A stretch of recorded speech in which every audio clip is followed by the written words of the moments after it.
Hey, this is Doug. I am the host of the Nice Guys on Business podcast, and I think Strick is Strick, are you still here? I'm still here, yes. Oh, that's good. Well, hey, did you know that we have a Patreon account? And I can stay here as long as people can donate just a little bit to the Patreon account. Yeah. Patreon.com/nice guys. We are 100% funded by you all. Isn't that funny? It is funny, but we really appreciate it. And for as little as $1 or $2 a month, you guys can help support the show. Thanks for supporting the show. Patreon.com/nice guys. All righty. Everybody got their airsick bag? Let the self-loathing begin.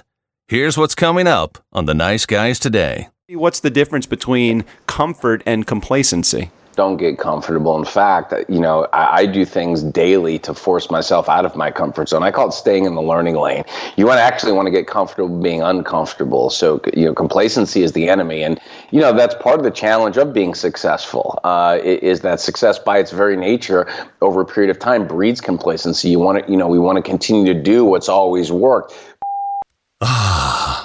They love the smell of napalm in the morning. The Nice Guys on Business podcast. Need an education on how to grow your business? The Nice Guys are here to help. Learn about great customer service, networking, and how just being nice can help you prosper.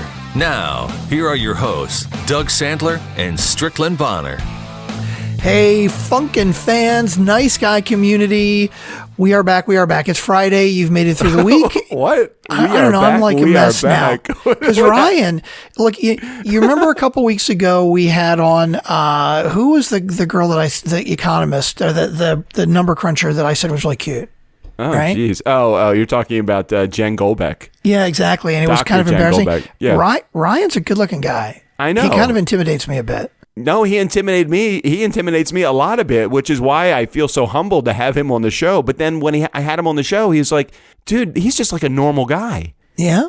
I mean, totally a normal guy, but this is like a powerful, big deal. This is like a big deal interview for a few reasons. Can I share one of them? After we introduce ourselves, my name is Strickland Bonner. On the other side of the microphone, Mr. Doug Sandler. Okay. I appreciate being here very much with you, but why didn't you start with welcome back, welcome back? That was it. You see, Ryan threw me off. That's it? Like I'm just telling you something you don't know? Yeah, I couldn't figure out why. Well, sometimes I jump in and Strickland. Hey, Funkin' fans, welcome the fuck back. Welcome the fuck back. Okay? Strickland, did you take your Adderall today? We've talked about this. No, I haven't taken it in like 2 months, but I think I need to go back on it again. This is crazy. Yeah.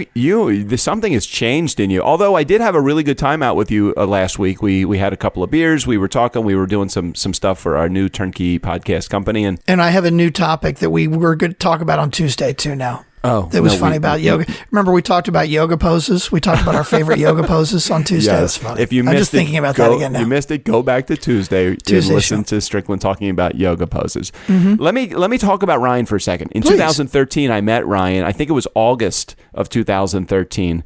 Like a giddy schoolgirl, I will quote myself, like a giddy schoolgirl running from the back of the room to the front of the room after he delivered his speech. I think it was on change management. I ran to the front of the room and instantly he could tell I did not want to talk about the message he delivered, but the way he delivered it. Yeah. And all he did was he gave me Jane Atkinson's name. If you don't know who Jane is, go back and listen to Jane Atkinson's episode.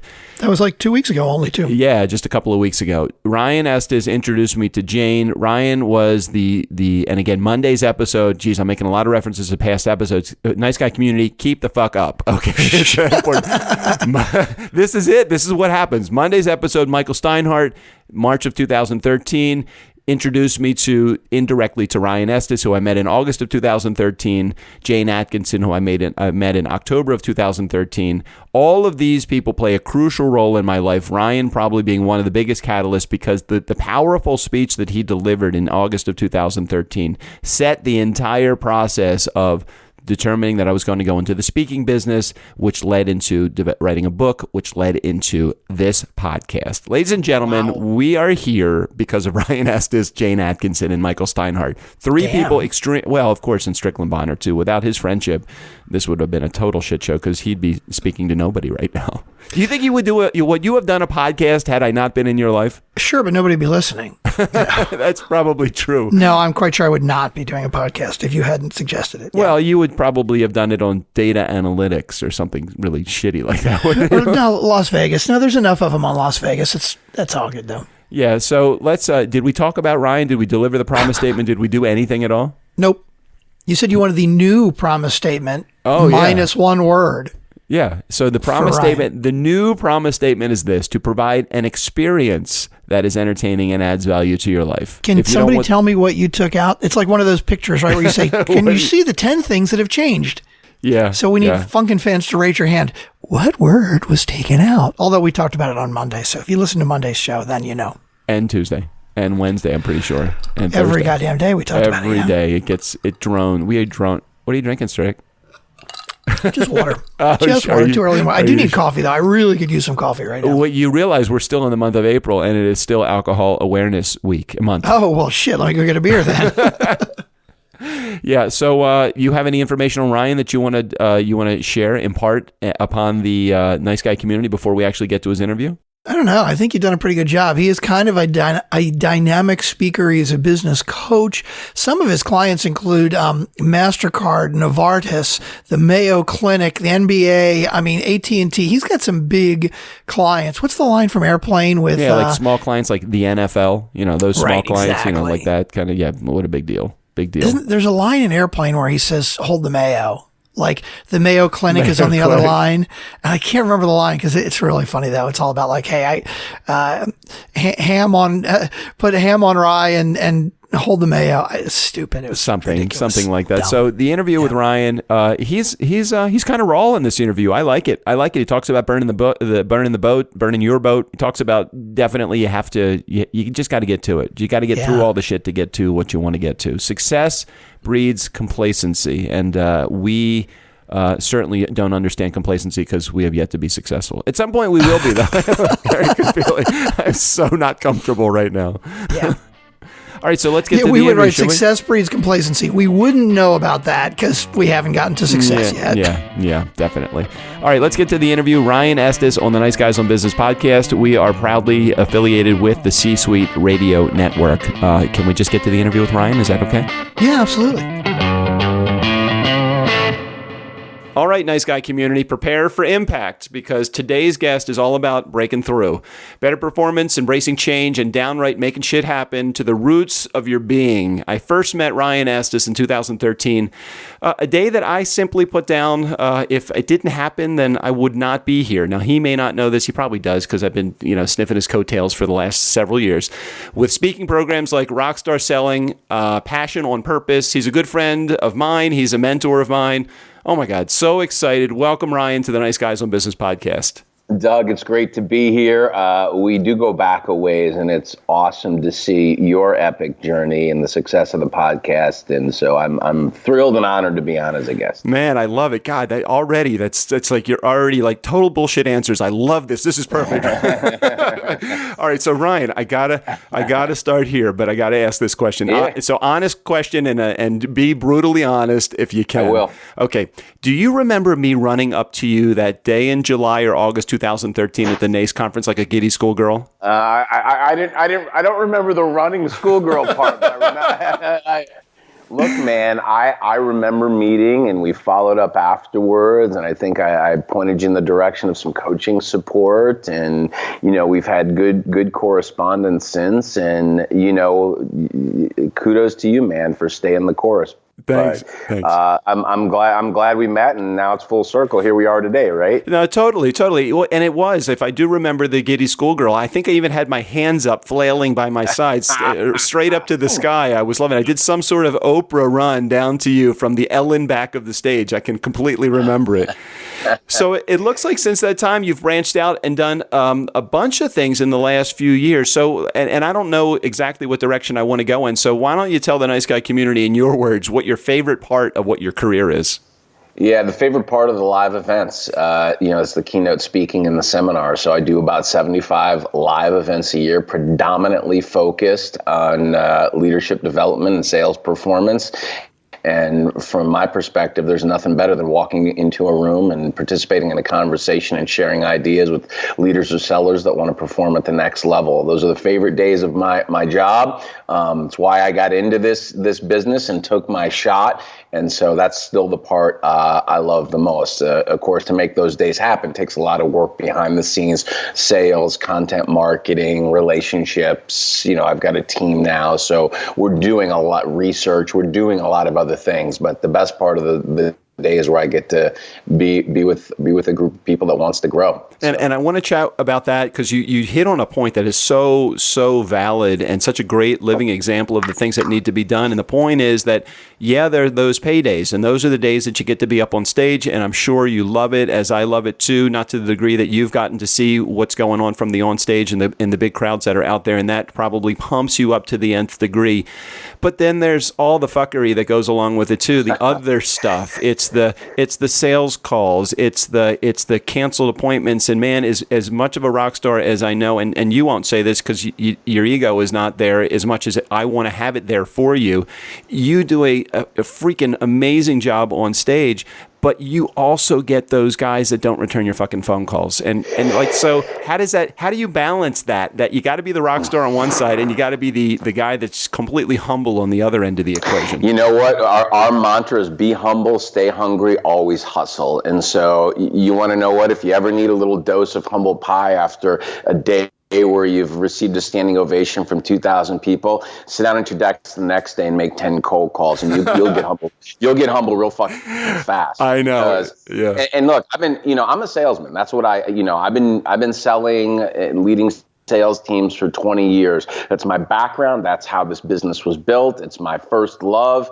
And I remind myself that, every day is a sales day, and I always have to be, positioning our services and solutions, because if I'm not, who will? And that's the way I look at it, man. So it's the blend of the humility and the hustle that ultimately gets you to the paydays that you reference. So. How do you balance your time between, let's say, business development, which is making those cold calls and going out there and trying to prospect and working within Salesforce or whatever CRM that you have, and the other side of it, which is honing your trade, which is you up on stage? What's the percentage of your time that you spend between the two? Is there a way to determine that, or is it depends on the time of year? I would say increasingly, I'm fortunate. The percentage of time that I now spend on business development is lower than it's ever been for two reasons. One, because I have a full-time sales professional, so she has a pipeline and a target account universe and leads that are in development, and she's responding to the inquiries that come in from the website and our marketing efforts. So, the time, a lot of the time that I originally devoted to that, has now kind of been delegated to her. And then she'll involve me at an appropriate juncture in those conversations. And then secondarily, a lot of our business comes through third-party channel partnerships. So we have speaker bureaus, agencies that represent us in the marketplace.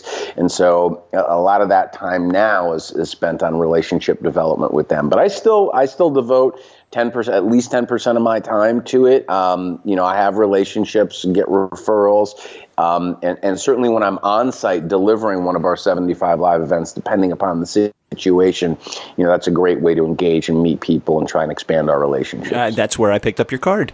Yeah, there you go. That's a perfect example of how it gets done. So tell me how. I remember, I think this was maybe a year ago. Maybe it was not this past summer, but the summer before, when you made this decision that you said, geez, I can do this and burn out quickly, or I can decide that this summertime or this segment of time I'm going to spend in an off period. So how did you get to the point where you felt like you have arrived at least at a station where you earn the ability to put some gas back in the tank again? Yeah, right. You know what? Because I was running on empty. I mean, there's no other way to describe it. I hit the wall. So this wasn't avoiding burnout. This was somebody that was burned out. And, like any entrepreneurial journey, right? You start from nothing, you have a breakthrough, a few people say yes, and then it grew quickly. And so for me, I was saying yes to everything.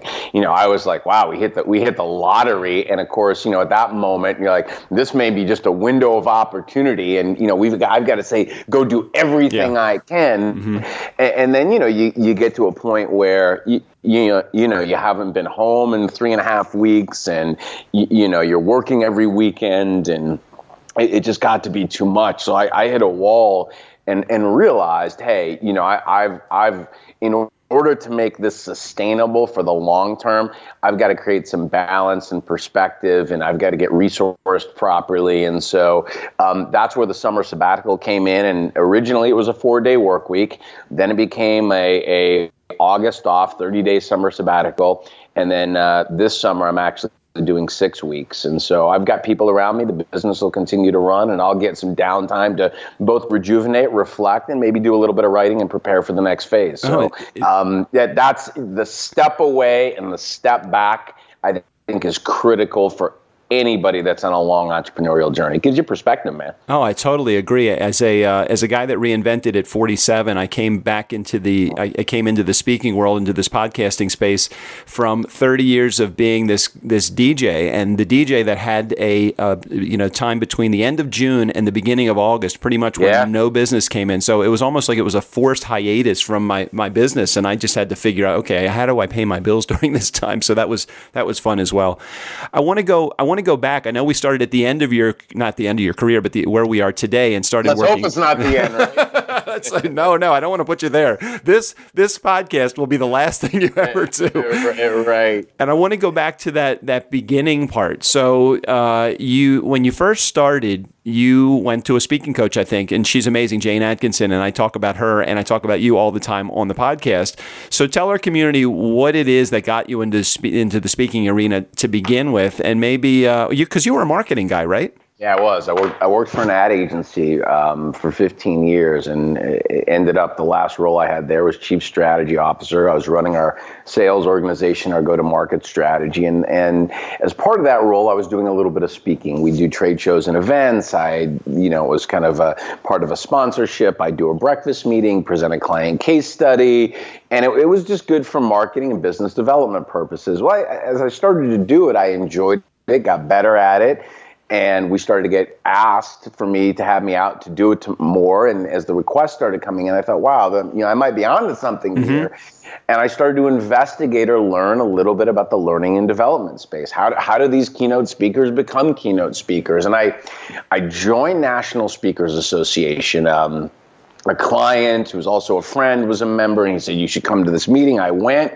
And at the meeting, someone mentioned this book called The Wealthy Speaker. So I bought the book, read it in a weekend, and just decided, I'm going to call the author, who was Jane's book. I called her and I said, look, I want you to watch this video. And I said, tell me if I should quit my job and I could be a speaker if I'm good enough. She said, that's not exactly how this works, but here's what I will do. And so that was the beginning of our relationship.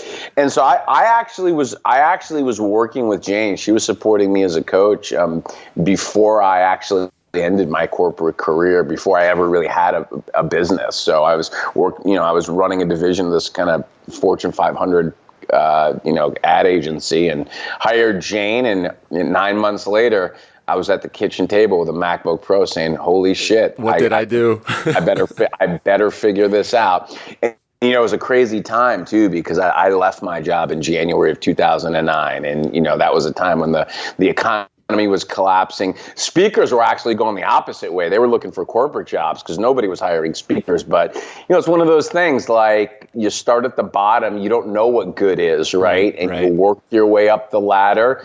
And a few years later, when the economy and the market turned around, I had built up some equity and a track record, and my business took off. So, single best professional decision I've ever made. That's incredible. I love a great story like that. Hey, I want to talk about for a second about some of your content, because you talk a lot about breaking through, and you talk about like change. So why is this such a tough concept for really similar to change that people actually can get their head around and make happen? Why is breaking through a challenging concept for people? because we're afraid of change, the uncertainty, the unknown. We're afraid that we're going to attack something new and it's not going to work out. Everybody's afraid of failure. Our brains are like hardwired to keep us safe. They're 2,000 years old, so like you sense danger, and, danger 2,000 years ago was like a tiger trying to eat you. And so our brains are inherently wired to keep us safe. But, today, in the absence of tigers, it could be starting a new business or, taking a risk, or embracing something that's a little bit different. And I think we just get resistant. People get complacent. They get stuck in the status quo, and invent stories or reasons why they can't take chances. And so that a lot of the work I do is about guiding people kind of out of their comfort zone, getting comfortable, being uncomfortable, confronting our fear and our fear of failure, and taking action that creates momentum in a new direction. And so that, when people step up and take a chance and create a breakthrough, it's exciting to see the result of that kind of work. Well, and you mentioned a really cool word, and it's a word that's been around for a really long time. This was probably the buzzword of the 70s, 80s, or 90s, somewhere in there, but the word is complacency.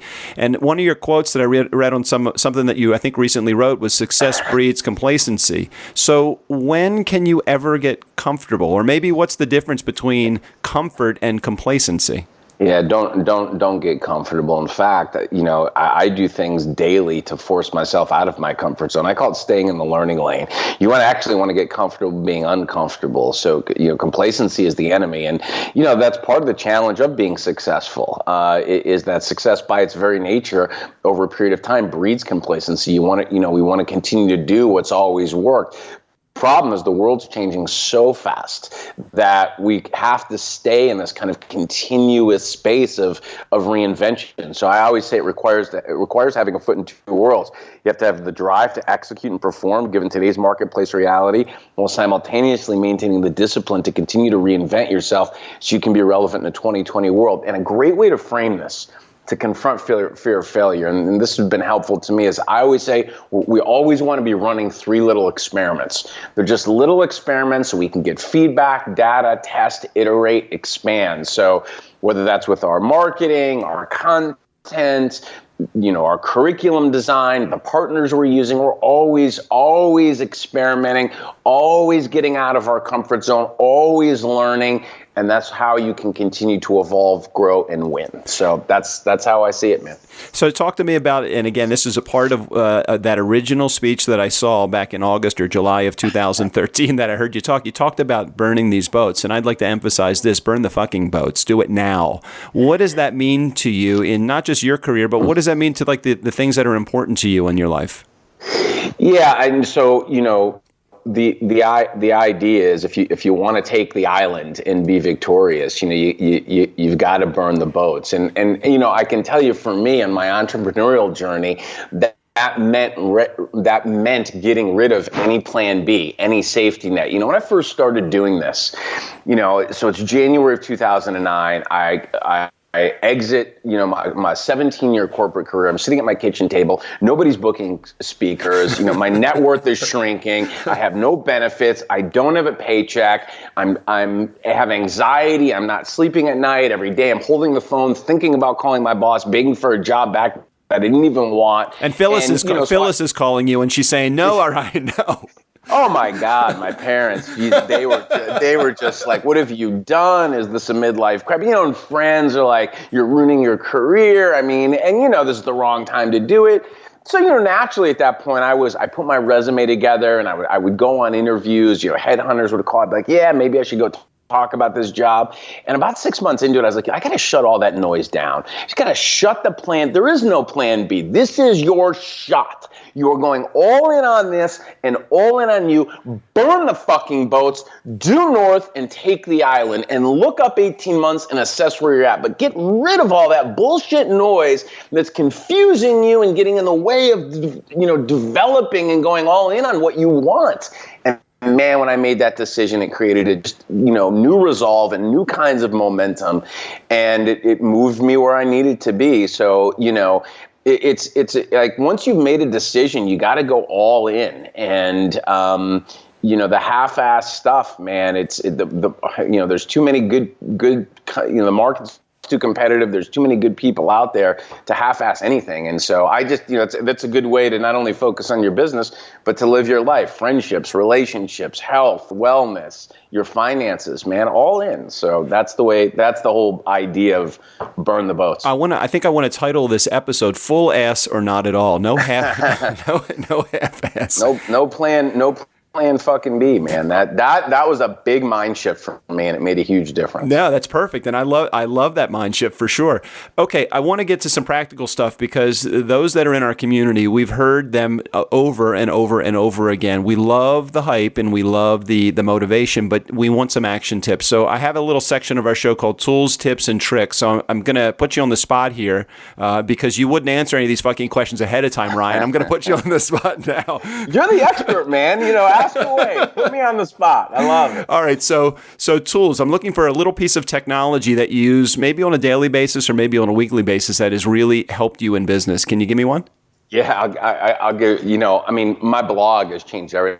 So WordPress, like I would just, if I go back to that, writing has just been a catalyst for everything. I mean, I can trace all my success back to something I wrote. It's opened doors, helped me develop new relationships. So, that's been a big one. And I don't know if that's the kind of thing that you were, but my WordPress blog has been it's been an absolute kind of game changer for me. I'll tell you another app that I use on a weekly basis is called Room. And so when you travel as much as I do, and you check into a hotel and you get your room number, you put it in the app and you can see it right on your screen, because I can't tell you how many times I've gone to the wrong floor on the elevator. So that's a good way to kind of create some memorization about what room you're staying in. That's funny. That's a good one too for a traveler. Yeah, but I'll tell you what, man, the WordPress blog site. I mean, that for me, and I'm pretty active on social media too. Twitter, LinkedIn, Instagram, Facebook, just kind of creating those connections and relationships. It's been a catalyst to grow my business. I totally agree with you with the blog thing. When I first started doing this, before my book came out, that's exactly how I built my audience. And since then, I've even been thinking about toying with the idea because, we all do way too much in life and we're overextended. So I'm thinking, we do 5 episodes of this show a week, and I don't know if I want to continue my blog. I don't know if that I'm getting enough traction or enough additional audience from it to make it make sense. But in the beginning, though, for me, 160 weeks of blogging every week without fail, people grow to depend on you, and I feel that's the same way with the podcast too. The other thing, if somebody wants just for an actionable tip, another good way to frame it is this way: I don't care if anybody reads. I care. I mean, I want people to read my blog, but even if people didn't read it, it would be beneficial because every blog post is a sales asset, and I can leverage that content to create value and move a relationship. And so, if we'll be in a competitive situation where we're trying to win a piece of business, and we'll listen to what the prospective customer tells us about their unique situation, their business challenges. That's informing what I can go write about.